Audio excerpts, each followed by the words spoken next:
ये आपके दोनों समीकरण हैं। अब इनको हल करते हैं। अब उधर से आती हूँ ना मैं। चलो, पहला ये है x minus 5y+2 equal to xy minus 18। पहले इसको हल करते हैं।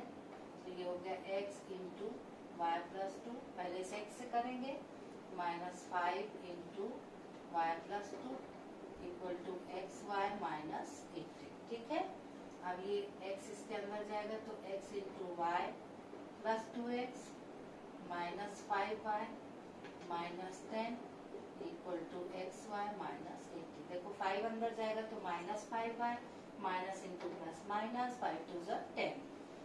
xy और xy क्या हो जाएगा, कट जाएगा। -10 को ट्रांसफर कर देंगे तो 2x minus 5y equal to minus 80 plus 10। तो ये आ जाएगा 2x minus 5y equal to minus 70। ये आया, ये आपका, इसको नाम दे देते हैं फर्स्ट।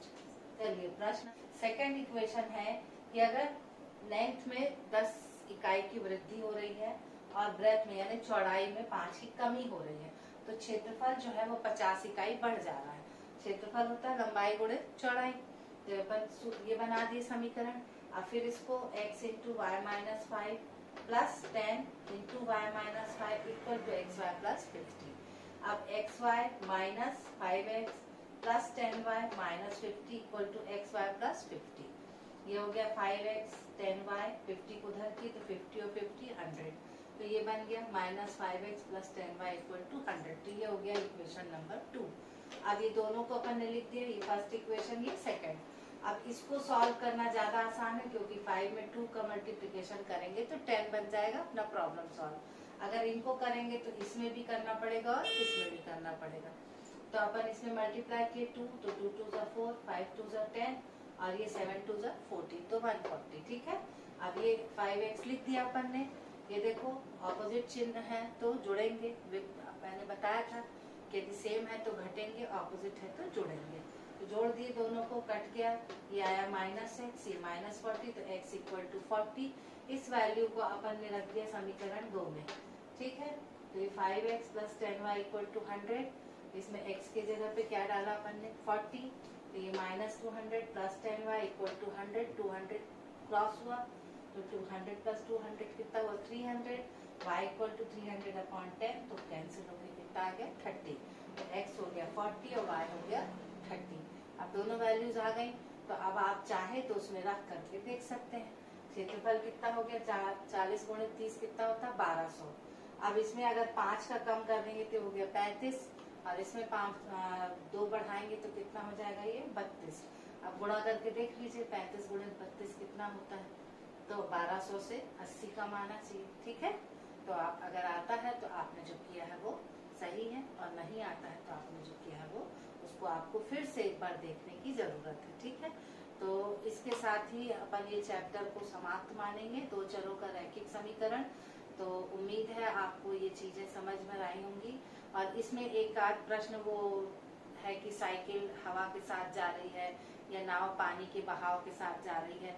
तो ये कॉमन चीजें हैं जो आपको याद रखनी है कि आपकी स्पीड, आप साइकिल तो सभी चलाते हैं और जैसे ढलान में चलते हैं या जब हवा चल रही है तो आप देखिए जब हवा के साथ, माने जैसे अगर हवा इस दिशा में है और आप भी इसी दिशा में जा रहे हैं तो आप एक पैडल भी मारेंगे तो साइकिल थोड़ा दूर तक चलती है, हमको चलाने में तकलीफ नहीं होती।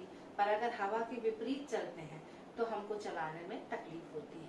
तो जब हवा के साथ जाते हैं तो हमारी स्पीड और हवा की स्पीड जुड़ जाती है, तो वहाँ पे x प्लस वाई हो जाता है। और जब हम विरोध में आते हैं तो x माइनस वाई होता है।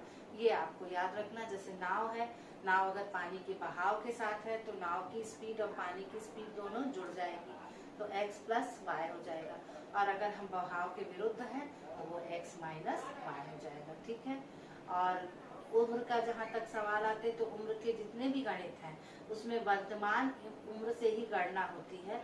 अगर वर्तमान आयु लेंगे तो 3 साल पहले अगर लेंगे तो हमारी उम्र से 3 साल कम करेंगे, अधिक लेंगे तो 3 साल ज्यादा लेंगे। और वो जो चीज होती है वो दो जन, जो भी दो लोग लेते हैं, अगर पिता पुत्र लेते हैं तो पिता पुत्र के में, माँ बेटी लेते हैं तो माँ बेटी के, भाई की लेते हैं तो भाई।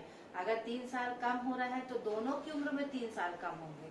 कॉमन सेंस भी लगा सकते हैं आप कि 3 साल पहले अगर आपकी उम्र अभी 14 है तो 3 साल पहले 11 थी, तो मैं अगर 50 हूँ तो मेरी 3 साल पहले कितनी थी, 47, तो दोनों की उम्र से 3-3 साल घटेगा।